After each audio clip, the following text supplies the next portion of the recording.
ನಿಮ್ಮನ್ನ ಭಾವ ಅಂತ ಕರೆಯೋ ಸ್ವಾತಂತ್ರ್ಯ ತೊಗೊಂಡು ಮಾತಾಡ್ತಿದ್ದೀನಿ. ನನ್ನಿಂದ ಈ ಥರ ಮದುವೆ ಆಗೋಕ್ಕಾಗಲ್ಲ. ಹಾಗಂತ ವಿಕ್ರಾಂತ್ ಅವ್ರನ್ನ ಪ್ರೀತಿ ಮಾಡ್ತಿರೋದ್ರಲ್ಲಿ ಸುಳ್ಳಿಲ್ಲ. ನಾನು ನಿಜವಾಗ್ಲೂ ಅವ್ರನ್ನ ಮನಸಾರೆ ಇಷ್ಟಪಡ್ತಿದ್ದೀನಿ.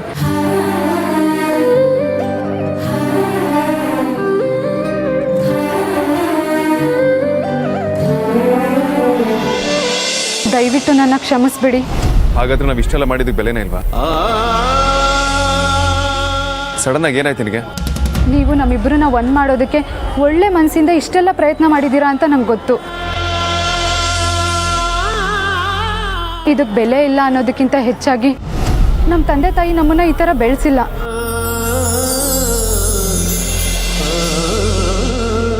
ಇದರಿಂದಾಗಿ ಅವ್ರ ಬೆಲೆ ಕಮ್ಮಿ ಆಗೋದು ನನಗಿಷ್ಟ ಇಲ್ಲ. ಮತ್ತೆ ಇಷ್ಟೊತ್ತು ಯಾಕೆ ಕೂತಿದ್ರಿ? ಈ ಆಲೋಚನೆ ಮೊದಲೇ ಯಾಕೆ ಬರಲಿಲ್ಲ? ನಾನು ದೇವ್ರ ಹತ್ರ ಪ್ರಾರ್ಥನೆ ಮಾಡಬೇಕು ಅಂತ ಕಣ್ಮುಚ್ಚಿದಾಗ ಅಷ್ಟೊತ್ತು ನಮ್ಮ ತಂದೆ ತಾಯಿನೇ ನನ್ನ ಕಣ್ಮುಂದೆ ಬರ್ತಿದ್ರು ಭಾವ. ನಾನು ವಿಕ್ರಾಂತ್ ಅವ್ರನ್ನ ಎಷ್ಟು ಪ್ರೀತಿಸ್ತೀನೋ, ನನ್ನನ್ನು ಇಷ್ಟು ವರ್ಷ ಸಾಕಿ ಸಲಹಿದ ಅಪ್ಪ ಅಮ್ಮನ ಒಂದು ಪಟ್ಟು ಜಾಸ್ತಿನೇ ಪ್ರೀತಿಸ್ತೀನಿ.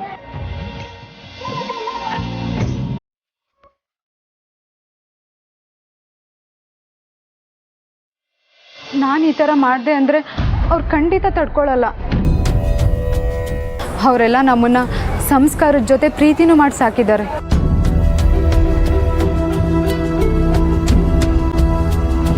ನಾನು ಅವ್ರ ನಂಬಿಕೆಗೆ ದ್ರೋಹ ಮಾಡೋಕ್ಕಾಗಲ್ಲ.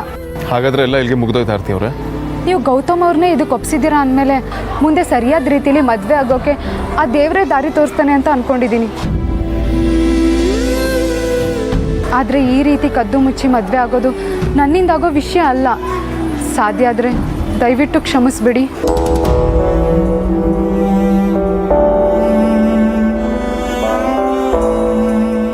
ಅಮ್ಮು, ನೀನು ಇವತ್ತು ತಪ್ಪು ಮಾಡಿದ್ಯಾ.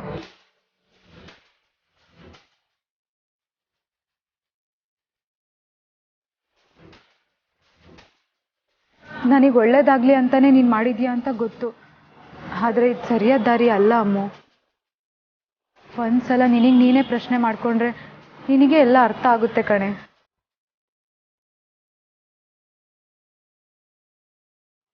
ನಾನು ಮತ್ತೆ ನೀನು ನಮ್ಮ ಕೆಳಗಿರೋರಿಗೆ ಮಾದರಿಯಾಗಿರ್ಬೇಕೇ ಹೊರತು ಅಪ್ಪ ಅಮ್ಮನ ವಿರುದ್ಧ ನಿಂತು ನಮ್ಮ ಹಠ ಸಾಧಿಸ್ಕೊಳ್ಳೋದನ್ನು ಹೇಳ್ಕೊಡೋ ಥರ ಇರಬಾರ್ದು.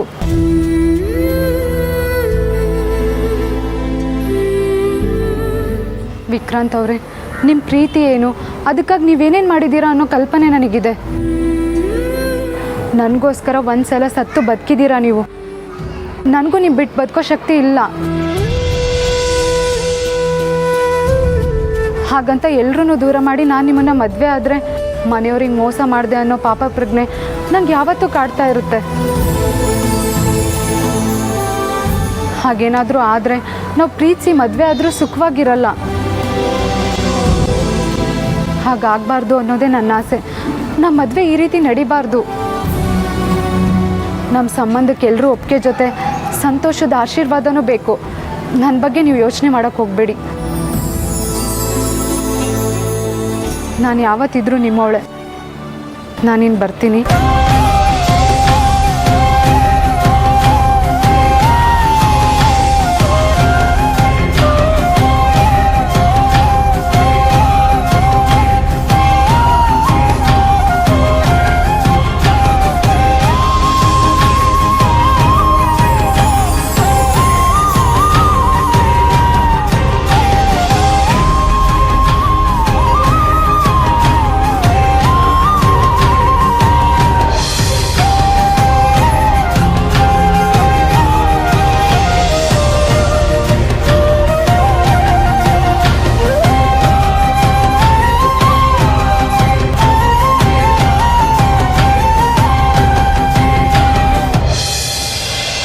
ವಿಕ್ರಾಂತ್, ನನಗೆ ಗೊತ್ತು ನಿನಗೆ ಹರ್ಟ್ ಆಗಿದೆ ಅಂತ. ಈ ಟೈಮಲ್ಲಿ ನಾನು ಈ ಥರ ಮಾತಾಡಬಾರ್ದು. ಆದರೆ ನಂಗೆ ಬೇರೆ ಆಪ್ಷನ್ಸ್ ಇಲ್ಲ. ಇದಕ್ಕೆ ಹೇಳೋದು ಹುಡುಗಿರ್ ಸವಸ ಬೇಡ ಅಂತ. ಇಷ್ಟಾದ್ಮೇಲೆ ನಿನಗೆ ಆರ್ತಿನೇ ಬೇಕು ಅನ್ನೋದಾದ್ರೆ we look out for other options. ಯಾಕೆ ಟೆನ್ಷನ್ ಆಗಿದೆ ಅಗ್ರಜ?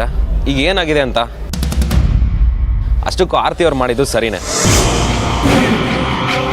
Vikrant, are you out of your mind? ಆರ್ತಿ ಖಂಡಿತವಾಗಿ ನನಗೆ ಮದುವೆ ಬೇಡ ಅಂತ ರಿಜೆಕ್ಟ್ ಮಾಡಿ ಹೋಗಿದ್ದಾರೆ. ನೀನು ಈ ರೀತಿ ಮಾತಾಡ್ತಿದೆಯಲ್ಲ. ಆರ್ತಿ ಅವರು ಹಾಗೆ ಮಾಡಿಲ್ಲ ಅಂದಿದ್ರೆ ನಾನು ಟೆನ್ಷನ್ ಮಾಡ್ಕೋಬೇಕಾಗಿತ್ತು. ಆ್ಯಕ್ಚುಲಿ ನನಗೆ ಆರ್ತಿ ಅವರಲ್ಲಿ ಇಷ್ಟ ಆಗಿರೋದೇ ಈ ಗುಣ. ಅವ್ರಿಗೆ ಫ್ಯಾಮಿಲಿ ಅಂದರೆ ಪ್ರಾಣಕ್ಕಿಂತ ಹೆಚ್ಚು. ಎಲ್ಲರೂ ಅಪ್ಪ ಅಮ್ಮನ ಪ್ರೀತಿಸ್ತಾರೆ, ಆದರೆ ಆರ್ತಿ ಅವರು ಮನಸ್ಸಲ್ಲಿ ಇಟ್ಕೊಂಡು ಪೂಜಿಸ್ತಾರೆ. ಅಲ್ಟಿಮೇಟ್ಲಿ ಹೆತ್ತವ್ರಿಗೆ ನೋವಾಗಬಾರ್ದು ಅಂತ ಬಯಸೋದ್ರಲ್ಲಿ ತಪ್ಪೇನಿದೆ. ಬಟ್ ನೀನು ನಿನ್ನ ಪಾಲಿಸಿ ಬಿಟ್ಟು ಅಮ್ಮನಿಗೋಸ್ಕರ ವಾಪಸ್ ನನ್ನ ಮೊದಲಿನ ಥರ ಚೇಂಜ್ ಮಾಡ್ತೀನಿ ಅಂತ ಪ್ರಾಮಿಸ್ ಮಾಡಿಲ್ವಾ? ಇದು ಹಾಗೇನೆ. ಯಾವುದಾದ್ರೂ ಹುಡುಗಿನ ಕರ್ಕೊಂಬಂದು ಈ ಲೆವೆಲ್ಗೆ ಶಾಕ್ ಕೊಟ್ರೆ ಇನ್ನೇನು ನಡೆಯುತ್ತೆ ಹೇಳು? ಅದು ನನ್ನ ಆರ್ತಿ ಅಂತ ಮುಗ್ದೇನ. ಈಗ ಏನು ನಡೆಯುತ್ತೋ ಅದೆಲ್ಲ ಎಕ್ಸ್ಪೆಕ್ಟೆಡ್. ಅದೇ ನನ್ನ ಆರ್ತಿ ಏನು ಮಾತಾಡದೆ ಸೈಲೆಂಟಾಗಿ ತಾಳಿ ಕಟ್ಸ್ಕೊಂಡ್ಬಿಟ್ಟಿದ್ರೆ ಇದು ನನ್ನ ಆರ್ತಿನ ಅಂತ ನನಗೆ ಡೌಟ್ ಬಂದಿರೋದು. ಹಾಗಾದ್ರೆ ನಿನಗೆ ಹರ್ಟೇ ಆಗಿಲ್ವಾ? ಹರ್ಟ್ ಆಗೋಕ್ಕೆ ಆರ್ತಿ ಅವ್ರು ನನ್ನ ಮದುವೆ ಆಗೋದೇ ಇಲ್ಲ ಅಂತ ಅಂದ್ರ? ಫಸ್ಟ್ ಟೈಮ್ ಎಲ್ಲರೆದ್ರು ನನ್ನ ಪ್ರೀತಿ ಮಾಡ್ತೀನಿ ಅಂತ ಒಪ್ಕೊಂಡಿದ್ದಾರೆ. ಅದಕ್ಕಿಂತ ಖುಷಿ ಬೇಕಾ? ಅವ್ರು ಏನು ಮಾಡಬೇಕು ಅದನ್ನು ಮಾಡಿದ್ದಾರೆ. ಆದರೆ ನೀನು ಎಲ್ಲರನ್ನೂ ಒಪ್ಪಿಸಿ ನನ್ನ ಮದುವೆ ಹೇಗೆ ಮಾಡಬೇಕು ಅಂತ ಒಂದು ಒಳ್ಳೆ ಐಡಿಯಾ ಹುಡ್ಕೋಗಿ ರಜಾ, ಪ್ಲೀಸ್.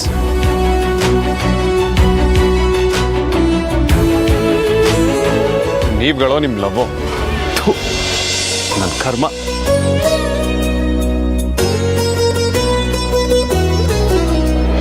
ಅಕ್ಕ, ಇವ್ ನಮ್ಮ ಸೀನಿಯರು.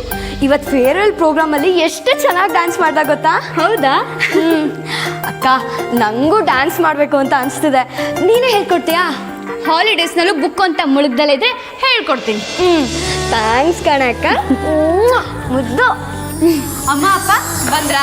ಬನ್ನಿ, ಬಿಸಿಲಲ್ಲಿ ಬಂದಿದ್ದೀರಾ, ಬನ್ನಿ ಅಪ್ಪ. Thank you. ಯಾಕಮ್ಮ ಇವತ್ತು ದೇವಸ್ಥಾನದಿಂದ ಇಷ್ಟು ಲೇಟಾಗಿ ಬಂದ್ರಿ? ಅಯ್ಯೋ, ಅದೊಂದು ದೊಡ್ಡ ಕತೆ ಬಿಡಮ್ಮ. ದೊಡ್ಡ ಕತೆ ಅಂತ ಬಿಟ್ಬಿಟ್ರೆ ಇಂಥ ಕತೆನೆಲ್ಲ ಮನೇಲಿ ಹೇಳಬೇಕು. 4 ಜನ ಹೆಣ್ಮಕ್ಳಿರೋ ಮನೆ, ಅವರು ಅರ್ಥ ಮಾಡ್ಕೋಬೇಕು. ಎಲ್ಲೇ ಅವಳು? ಕರೀರಿ ಅವಳನ್ನ. ಅಮೋಕ, ಅಮೋಕ.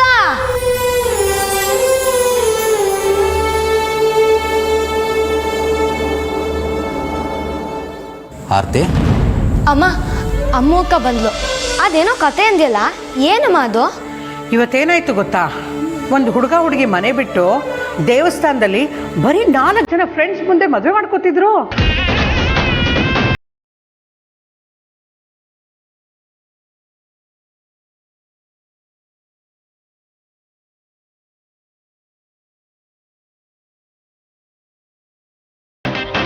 ಅಮ್ಮ, ಓಡ್ ಬಂದು ಅಂದ್ರೆ? ಅಲ್ಲ, ಅವ್ರು ಬಸ್ ಆಗ್ಲಿ ಆಟೋ ಆಗ್ಲಿ ಏನೂ ಸಿಗ್ಲಿಲ್ವಾ? ಅವ್ರ ಫ್ರೆಂಡ್ ಹತ್ರ ಬೈಕು ಇರ್ಲಿಲ್ವಾ? ಹಾಕ್ತೀನಿ ನೋಡು ತಲಹರಟೆ. ನನಗೆ ಕೆಲಸ ಇಲ್ಲ ಅಂತ ಈ ಕತೆ ಹೇಳ್ತಾ ಇಲ್ಲ ಕಣೆ. ನೀವ್ಯಾರು ಈ ತಪ್ಪು ಮಾಡಬಾರ್ದು ಅಂತ ತಿಳುವಳಿಕೆ ಹೇಳ್ತಾ ಇದ್ದೀನಿ.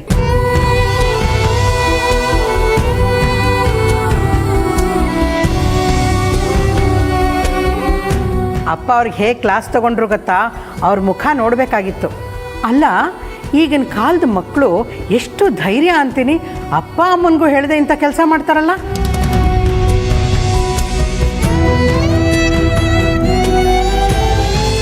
ಆದರೆ ನಮ್ಮ ಕಾಲದಲ್ಲಿ ನಾವು ಮನೆಯಿಂದ ಹೊರಗಡೆ ಕಾಲಿಡೋಕ್ಕೆ ಹೆದರ್ಕೋತಾ ಇದ್ವಿ, ಗೊತ್ತಾ? ಅಪ್ಪ, ನೀವೇನು ಹೇಳಿದ್ರಿ? ಏನಿಲ್ಲ ಅಮ್ಮ, ಆ ಮಕ್ಕಳಿಗೆ ಅವ್ರು ಮಾಡೋ ಕೆಲಸದಿಂದ ಅವ್ರು ಹೆತ್ತವ್ರಿಗೆ ಎಷ್ಟು ನೋವಾಗುತ್ತೆ ಅಂತ ಬಿಡಿಸಿ ಹೇಳಿದೆ ಅಷ್ಟೇ. ಆದರೆ ಅದು ಅವ್ರಿಗೆ ಎಷ್ಟು ಅರ್ಥ ಆಯಿತೋ ಏನೋ ಗೊತ್ತಿಲ್ಲ.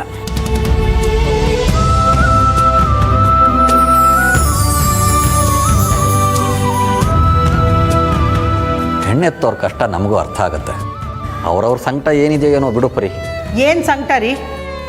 ನನ್ನ ಮಕ್ಕಳೇನಾದರೂ ಹಾಗೆ ಮಾಡಬೇಕಾಗಿತ್ತು. ಮುಖ ಮೂತಿ ನೋಡಿದೆ 4 ಬಾರಿಸ್ತಿದ್ದೆ.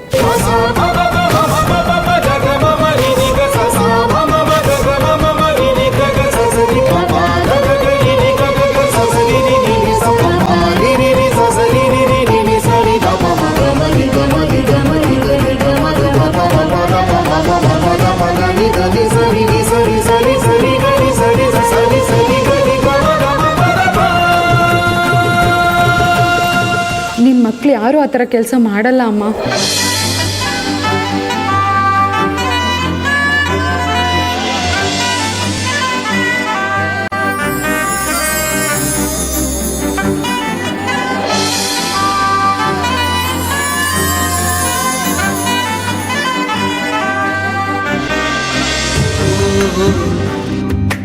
ತಂದರಿ ನಾನಿ ತಂದೆ ತಾನಿ ತಂದ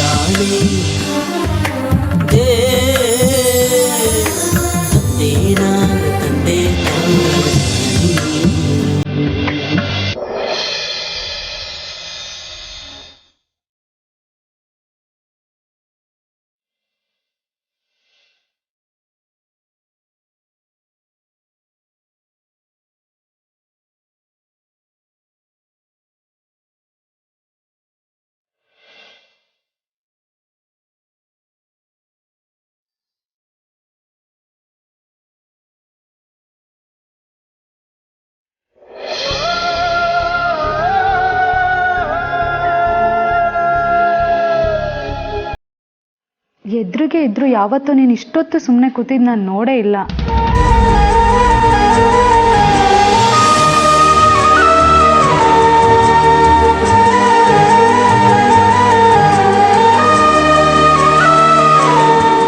ಅಕ್ಕ ಸಾರಿ ಕಣೆ, ಇವತ್ತೆಲ್ಲ ನನ್ನಿಂದನೇ ಆಗಿದ್ದು. ನಿನ್ನ ಪರ್ಮಿಷನ್ನೇ ಇಲ್ಲದೆ ಮದುವೆ ಮಾಡೋಕ್ಕೆ ಹೊರಟ್ಬಿಟ್ಟಿದ್ದೆ. ನನ್ನಷ್ಟು ಕೆಟ್ಟ ತಂಗಿ ಇಲ್ಲ ಅನ್ಸುತ್ತಲ್ವಾ? ಯಾಕೆ ಹಾಗೆಲ್ಲ ಹೇಳ್ತೀಯಾ? ಸಾರಿ ಅಕ್ಕ, ನೀನೇನಾದರೂ ನಿನ್ನ ಮನಸ್ಸಲ್ಲಿರೋದನ್ನ ಹೇಳ್ದೆ ಹೋಗಿದ್ದಿದ್ರೆ ಯಾವತ್ತೂ ಸರಿ ಮಾಡೋಕ್ಕಾಗ್ದಿರೋ ತಪ್ಪಾಗೋಗಿರೋದು. ಆಮೇಲೆ ಮನೆಗೆ ಬಂದಮೇಲೆ ಅಪ್ಪ ಅಮ್ಮ ಹೇಳಿದ ವಿಚಾರ ಕೇಳಿ ಎದ್ದೆ ಜಲ್ಲಂತಕ್ಕ. ನಿನ್ನ ಮದುವೆ ಏನಾದರೂ ನಡೆದಿದ್ದಿದ್ರೆ ಅಮ್ಮ ಖಂಡಿತ ಆ ಶಾಕ್ನ ತಡ್ಕೊಳ್ತಿರ್ಲಿಲ್ಲ.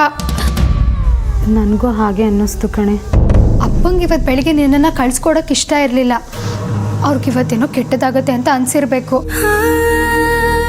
ಅಯ್ಯೋಯ್ಯೋ, ನನಗೀಗ ನೆನೆಸ್ಕೊಂಡ್ರು ಕೈಕಾಲೆಲ್ಲ ನಡುಗ್ತಿದ್ಯಕ್ಕ. ನೀನು ಬೇಡ ಅಂತ ಹೇಳಿ ತುಂಬ ಒಳ್ಳೆ ಕೆಲಸ ಮಾಡಿದ್ಯಕ್ಕ. ಐ ಆಮ್ ಸಾರಿ ಅಕ್ಕ. ಮನ್ಸಿಗೆ ಅನಿಸಿದ್ದನ್ನು ನೇರವಾಗಿ ಯಾವುದೇ ಇಂಜರ್ ಕೇಳದೆ ಮಾತಾಡೋದು ಕಲ್ತಿದ್ದೆ ನಾನು ನಿನ್ನಿಂದ. ನೀನು ಆಯ್ಕೆ ಮಾಡ್ಕೊಂಡಿರೋ ದಾರಿ ತಪ್ಪಾಗಿರ್ಬೋದು, ಆದರೆ ಉದ್ದೇಶ ಒಳ್ಳೆಯದೇ ಆಗಿತ್ತಲ್ವಾ? ನನ್ನ ಒಳ್ಳೆಯದನ್ನು ಮನಸ್ಸಲ್ಲಿ ಇಟ್ಕೊಳ್ತಾನೆ ನೀನೀಗೆಲ್ಲ ಮಾಡಿದ್ದು.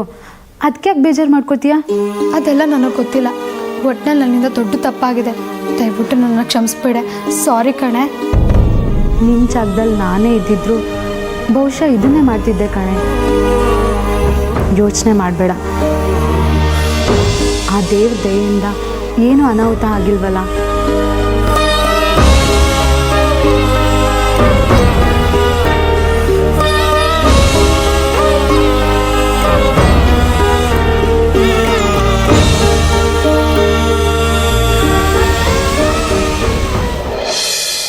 ವೇದಾಂತ್, ವಿಕ್ಕಿ, ತಿಂಡಿ ರೆಡಿ, ಬನ್ನಿ. ಇನ್ನೊಂದು ಸ್ವಲ್ಪ ಹಾಕ್ಲಾ?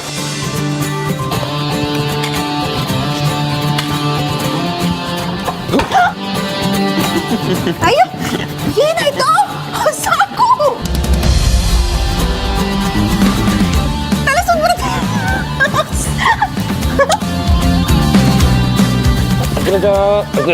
ಸಾಕು ಬಿಡಪ್ಪ. ಹಾಯ್ ಸಾರಿಕಾ. ಒಬ್ಬೊಬ್ರ ಜೊತೆನೂ ಡ್ಯಾನ್ಸ್ ಮಾಡಿ ಕಿಸ್ ಕೊಟ್ಟು ಹಗ್ ಮಾಡಿದೆ. ನನಗೆ ಮಾತ್ರ ಬರೀ ಹಾಯ್. ಪುಣ್ಯ ನೆನ್ನೆ ಥರ ಹೊಡಿಲಿಲ್ವಲ್ಲ.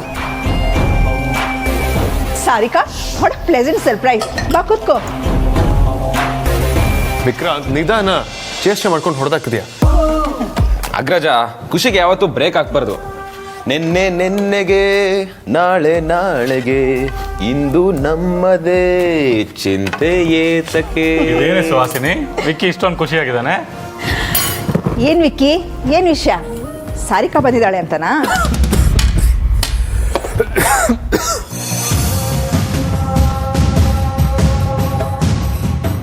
ವೇದಾಂತ್, ಏನಾಯ್ತು? ಕಷ್ಟ ಆಯಿತು.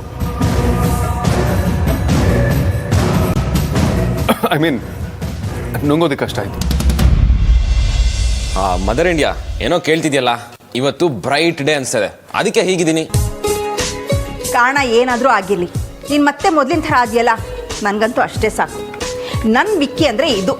ವಿಕ್ಕಿ ಹೀಗೆ ಇರಬೇಕು ಅಲ್ವೇನ್ರಿ? ಹೌದು ಕಣೆ, ನೀನು ಸರಿಯಾಗಿ ಹೇಳಿದೆ.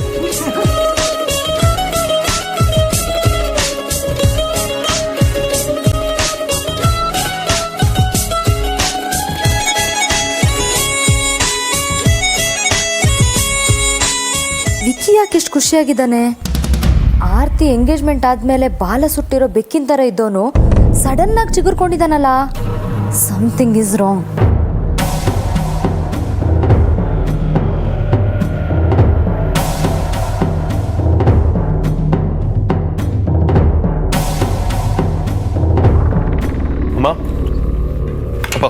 ಟೈಮ್ ಆಯ್ತಾ, ನೀನು ಹೋಗಿ ಬರ್ತೀನಿ. ವೆಯ್ಟ್ ಅಗ್ರಜ, ನಾನು ಬರ್ತೀನಿ. ವಿಕ್ಕಿ ನೀನು ಆಫೀಸ್ಗಾ? ಒಳ್ಳೆ ಜೋಕು. ನನಗೆ ಬೇರೆ ಕೆಲಸ ಇದೆ. ಡ್ರಾಪ್ ಲೊಕೇಶನ್ ಬರೋವರೆಗೂ ಅಗ್ರಜಂಗೆ ಕಂಪ್ನಿ ಕೊಡೋಣ ಅಂತ ಅಷ್ಟೇ. ನಡಿ ಟೈಮ್ ಆಯಿತು. ಬರ್ತೀನಪ್ಪ.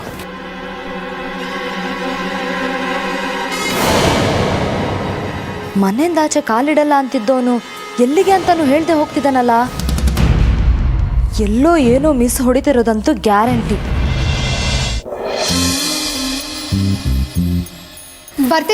ಬರ್ತೀನಕ್ಕ. ಏಯ್ ಎಲ್ಲಿಗೆ ಹೊರಟಿಯೇ? ಸ್ವಲ್ಪ ಕೆಲಸ ಇದೆಯಮ್ಮ, ಬೇಗ ಬಂದ್ಬಿಡ್ತೀನಿ.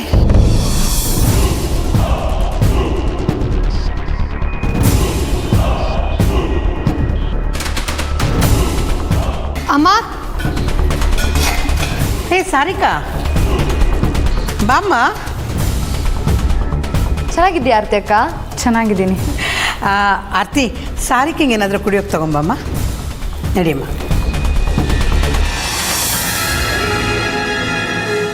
ಇವಳು ಏನಕ್ಕೆ ಬಂದಿರ್ಬೋದು?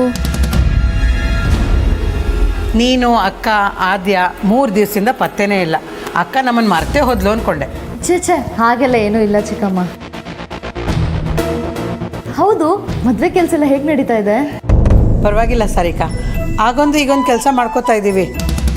ಸದ್ಯ ಎಂಗೇಜ್ಮೆಂಟಲ್ಲಿ ಗಡಿಬಿಡಿ ಆಯ್ತಲ್ಲ, ಆ ಥರ ಆಗದೆ ಮದುವೆಗೆ ಸ್ವಲ್ಪ ಟೈಮ್ ಸಿಕ್ಕಿದೆ, ಅದೇ ಸಮಾಧಾನ. ಒಂದೊಂದ್ಸಲ ಟೈಮ್ ಜಾಸ್ತಿ ಇದ್ರೂ ಕೆಲಸ ಆಚೀಚೆ ಆಗೋಗುತ್ತೆ ಅಂತ ಅಮ್ಮ ಅವಾಗ ಹೇಳ್ತಾ ಇರ್ತಾರೆ ಚಿಕ್ಕಮ್ಮ. ಅದು ನಿಜಾನೇ ಸಾರಿಕಾ. ಅಕ್ಕ ಏನಾದರೂ ಹೇಳಿ ಕಳಿಸಿದಾಳ?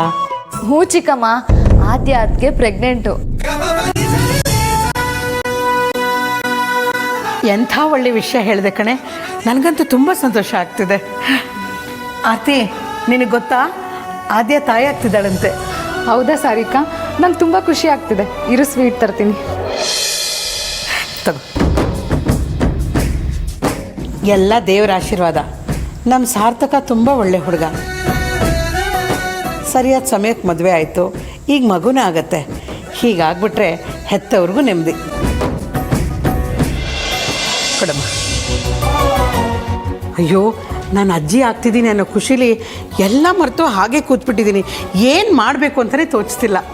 ಖುಷಿ ಆದರೆ ಖುಷಿ ಪಡಬೇಕು ಚಿಕ್ಕಮ್ಮ, ಅದಕ್ಕೆ ಯಾಕೆ ಇಷ್ಟೊಂದು ಟೆನ್ಷನ್ ಮಾಡ್ಕೋತಾ ಇದ್ದೀರಾ? ಅದು ಹಾಗಲ್ಲ ಕಣೆ, ನಿನ್ಗೆ ಅವೆಲ್ಲ ಅರ್ಥ ಆಗಲ್ಲ. ನಾನು ಈಗಲೇ ಅಕ್ಕನಿಗೆ ಫೋನ್ ಮಾಡಿ ಆದ್ಯನ್ಗೆ ಏನೇನು ಇಷ್ಟ ಅಂತ ಕೇಳ್ಕೊತೀನಿ. ನೀನು ಕಾರಲ್ಲಿ ತಾನೇ ಬಂದಿರೋದು, ಎಲ್ಲ ತುಂಬಿಸ್ಕೊಡ್ತೀನಿ, ತಗೊಂಡು ಹೋಗು.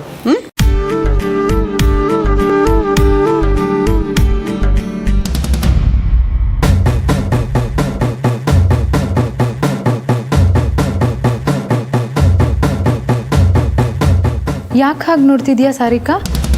ನಿನ್ನ ಮುಖದಲ್ಲಿ ಬದಲಾವಣೆ ಕಾಣಿಸ್ತಾ ಇದೆ, ಅದಕ್ಕೆ. ಬದಲಾವಣೆನಾ? ಏನು ಬದಲಾವಣೆ? ದೊಡ್ಡ ಬದಲಾವಣೆ, ಆ್ಯಕ್ಚುಲಿ ತುಂಬ ದೊಡ್ಡ ಬದಲಾವಣೆ.